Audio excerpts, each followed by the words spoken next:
हुकूमत का आइंदा 15 रोज के लिए पेट्रोल और हाई स्पीड डीजल की कीमतें बरकरार रखने का फैसला। लाइट डीजल की कीमत 7.5 रुपए और मट्टी के तेल की कीमत 10 रुपए फी लीटर कम कर दी गई। टैक्स रिटर्न जमा कराने की तारीख में 15 रोज की तौसी। इमरान खान की नहीं, बेनजीर भुट्टो की हुकूमत साजिश से गिराई गई।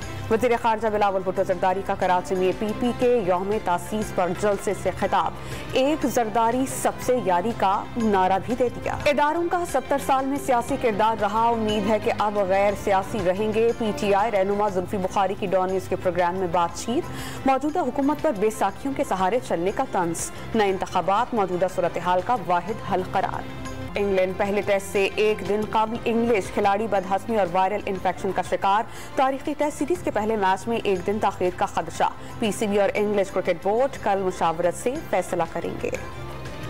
और फीफा फुटबॉल वर्ल्ड कप में एक और अपसेट। ट्यूनिस ने दिफाई चैंपियन फ्रांस को पिछाड़ दिया। 1-0 से जीत के बावजूद ट्यूनिस प्री क्वार्टर फाइनल में नहीं पहुंच सकेगा।